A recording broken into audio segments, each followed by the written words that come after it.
오늘은 이사야서 13장의 말씀을 보도록 하겠습니다.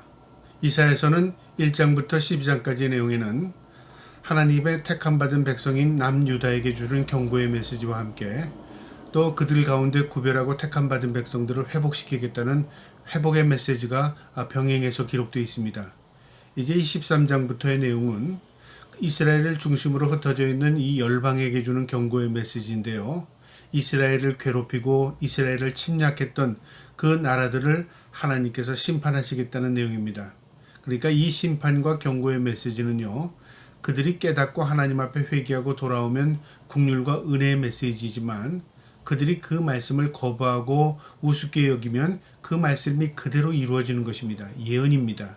오늘 하나님께서 선지자 이사야를 통해서 그 10개국 가운데 첫 번째 나라였던 바벨론에게 주는 경고의 메시지인데요. 이 13장에 나오는 이 바벨론이라는 나라는 하나님께서 이사야를 통해서 경고했던 이 당시만 해도요, 아주 막강한 군사력을 가진 그런 나라는 아니었습니다. 그러나 이 나라가 이제 장성한 나라가 되고요. 그 당시에 가장 막강했던 나라였던 아수르를 침공해 들어가서 아수르를 집어삼키고 또 하나님의 백성이었던 남유다를 침공해서 이스라엘 백성들을 다 포로로 잡아가는 그런 나라였습니다. 그러나 하나님께서 그 나라를 도구로 삼으시지만 그 나라도 결국은 하나님의 징계 아래 있음을 보여줍니다. 역사를 주관하시고 역사를 다스리시고 역사의 주인 되신 하나님께서 어떻게 역사를 이끌어 가시는가를 말씀을 통해서 깨닫는 시간 되기를 바랍니다. 특별히 나라의 흥망성쇠가 하나님의 손에 있고요. 우리의 삶과 죽음의 모든 문제가 하나님의 손에 있음을 깨닫고 늘 하나님에 대한 두려움을 가지고 살아갈 수 있는, 그리고 하나님의 긍휼을 간구하며 살아갈 수 있는 저와 여러분 될 수 있기를 주님의 이름으로 축복합니다. 13장 1절에 아모스의 아들 이사야가 바벨론에 대하여 받은 경고라, 하나님께서 이사야를 통해서 바벨론에게 주는 경고의 메시지인데요. 이 말씀은 예언의 메시지입니다. 그대로 이루어졌습니다. 2절에 너희는 민둥산 위에 기치를 세우고 소리를 높여 그들을 부르며 손을 흔들어 그들의 존귀한 자의 문에 들어가게 하라. 하나님께서 마치 열방에 있는 군대를 모으듯이, 민둥산이라는 건 산꼭대기에 있는 넓은 평지를 말하는데요. 그 넓은 평지에 기치를 세우고 군대 깃발을 세우고 열방에 흩어져 있는 군대를 모으는 겁니다. 그 군대를 모아서 하나님께서 이 대적하는 바벨론 성으로 들어가게 하는 거죠. 그러니까 바벨론을 침공시키는 겁니다. 하나님이 하신다 그 말입니다. 3절에 내가 거룩하게 구별한 자들에게 명령하고 나의 위엄을 기뻐하는 용사들을 불러 나의 노여움을 전하게 하였느니라. 하나님이 구별한 백성들, 바로 메데파사 군대인데요. 이 군대를 통해서 하나님께서 진노의 매를 이 바벨론에 퍼붓겠다 그 말입니다. 그러니까 바벨론의 입장에서는 생각지도 않은 일이 이루어질 것임을 경고하는 메시지입니다. 4절에 산에서 무리의 소리가 나며 많은 백성의 소리 같으니 곧 열국 민족이 함께 모여 떠드는 소리라. 만군의 여호와께서 싸움을 위하여 군대를 검열하심이로라. 많은 열방에 있는 백성들이 모여서 소란스럽게 웅성웅성합니다.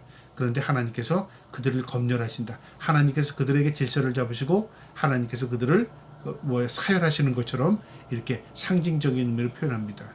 그러니까 세상의 모든 나라들은 하나님의 손에 있고요. 하나님께서 몽둥이로 사용하시기도 하고 하나님께서 또 그들을 회복시키기도 합니다. 그러니까 우리가 하나님에 대한 두려움을 가지고 있는 것이 은혜입니다. 나라도 마찬가지고 개인도 마찬가지인 것입니다. 하나님이 이 세상을 다스리신다 그 말입니다. 5절에 무리가 먼 나라에서 하늘 끝에서 왔으며 곧 여호와 그의 진노의 병기라 온 땅을 멸하려 함이로라. 멀리 있는 백성들을 하나님 불러 모아서 그들의 군대를 통해서 하나님의 대적하는 이 바벨론을 하나님께서 침공에 들어가게 하겠다 그 말이죠. 바벨론은 그 당시에 그렇게 막강한 나라가 아니었지만 그 이후에 막강하고 큰 나라가 되었을 때는 하나님을 대적하는, 그리고 교만이 하늘을 찌르는 나라가 됩니다.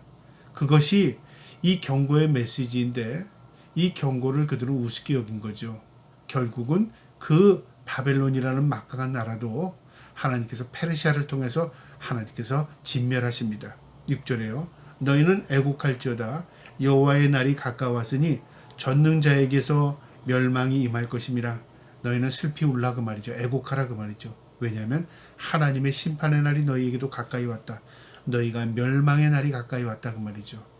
이것은 무엇을 경고하냐면 너희의 교만을 꺾고 하나님 앞에 긍휼과 자비를 구해라. 그리고 하나님의 은혜임을 깨닫고 하나님을 두려워하라 그겁니다. 그런데 이 바벨론이라는 나라가 막강한 나라가 되니까 하나님에 대한 두려움이 없어지는 겁니다. 그래서 결국 그 나라도 또 페르시아로부터 그래도 침공당해서 멸망하게 됩니다. 8절에요. 그들이 놀라며 괴로움과 슬픔에 사로잡혀 해산에 임박한 여자같이 고통하며 서로 보고 놀라며 얼굴이 불꽃같이 같으리로다.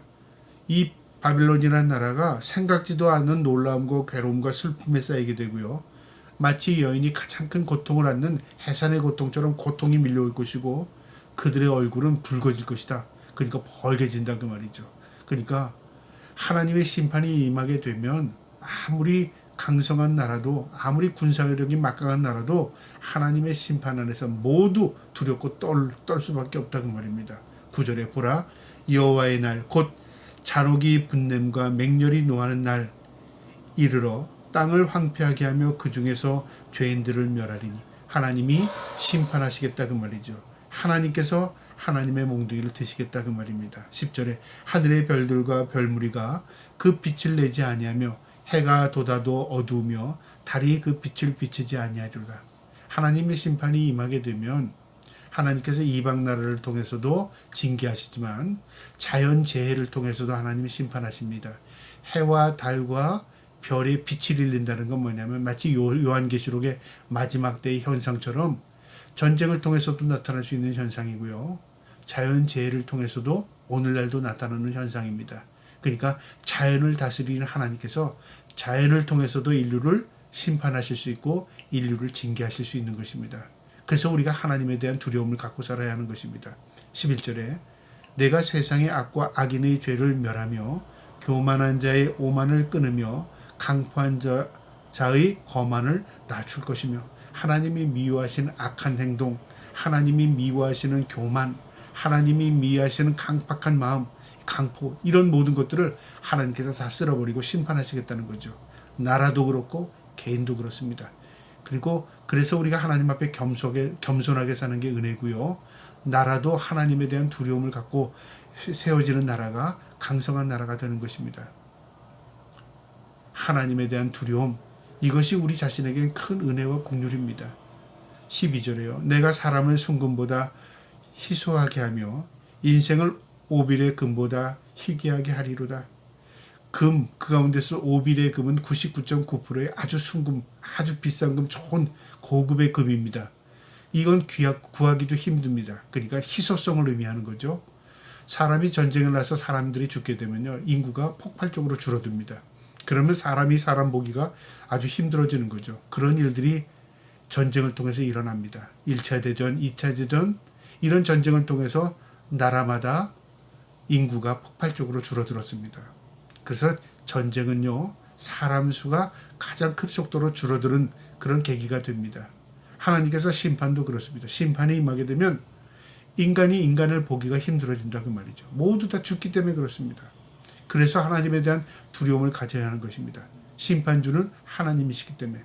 13절에 그러므로 난 만군의 여호와가 분하여 맹렬히 노하는 날에 하늘을 진동시키며 땅을 흔들어 그 자리에서 떠나게 하리니 하늘을 흔들고 진동시키고 땅을 흔들어 그 자리에서 떠나게 한다. 무슨 현상일까요? 지진일 수도 있고요. 화산 폭발일 수도 있고요. 자연재해를 통해서 여러 가지 자연 징조가 일어날 수도 있다 그 말이죠. 하나님이 어떠한 방법으로 하실지 우리는 알지 못하지만 이런 현상들을 통해서 인구의 수를 줄일 수 있다 그 말이죠. 그러니까 우리가 하나님에 대한 두려움을 가져야 합니다. 나라도 마찬가지입니다. 아무리 부귀영화를 누리고 막강한 나라가 되고 힘 있는 나라가 돼도 그 나라의 자연재해가 임해 보세요. 자연재해 앞에는 그 어떤 나라도요 견뎌내질 못합니다. 그게 하나님에 대한 두려움입니다. 우리 인간이 교만할지라도요 결국 그게 참 어리석은 겁니다. 하나님 앞에 겸손함이 우리에게 복이 되는 것입니다. 14절에요. 그들이 쫓긴 노루가 모는 자 없는 양같이 각기 자기 동족에게로 돌아가며 각기 본향으로 도망할지니라. 쫓기는 노루, 주인 없는 양 다 흩어집니다. 그러니까 이 전쟁에 모여서 힘을 규합해도 하나님이 훅 불어버리면 다 흩어진다 그 말이죠. 다 쓸어버린다 그 말입니다. 15절에 만나는 자마다 창에 찔리겠고 잡히는 자마다 칼에 엎드러지겠고, 그러니까 도망했는데 도망갈 때 또 창과 칼에 찔려 죽는다 그 말이죠. 하나님의 징계 앞에 피할 수 있는 자 아무도 없다 그 말입니다. 무서운 징계가 임한다 그 말입니다. 16절에 그들이 어린아이들은 그들의 목전에서 매어침을 당하겠고 그들의 집은 노략을 당하겠고 그들의 아내는 욕을 당하겠고 자식은 전쟁을 통해서 다 던짐을 당하고 자신들이 부귀영화를 누렸던 그 재산 모두 약탈당하게 되고 자신의 사랑하는 아내는 적 앞에서 다 어떻게 모욕을 당하고 전쟁을 통해서 이런 일이 일어납니다. 또 인간이 이런 악한 상황이 이루어지면요, 물불을 가리지 않게 됩니다. 하나님의 심판이 임하는 겁니다. 그래서 하나님에 대한 두려움을 갖고 살아야 하는 것입니다. 17절에 보라, 은을 돌아보지 아니하며 금을 기뻐하지 아니하는 메대 사람을 내가 충동하여 그들을 치게 하리니. 메대 사람, 바로 메대 파사입니다. 하나님께서 이 메대 파사의 이 군대를 통해서 바벨론을 함락시키겠다는 건데요, 무서운 속도로 하나님께서 그들을 심판하시겠답니다. 그들이 전쟁은 금을 위해서, 은을 위해서, 부귀영화를 위해서 전쟁하는 게 아니라 하나님의 명령을 수행하는 것처럼 그들은 복수심에 불타서 그 일을 저지르는 겁니다. 18절에요. 메대 사람이 활로 청년을 쏘아 죽이며 태의 열매를 국률이 여기지 아니하며 악의를 애석하게 보지 아니하리라. 전쟁을 통해서도 사람이 죽지만 그 잔인성을 보여줍니다.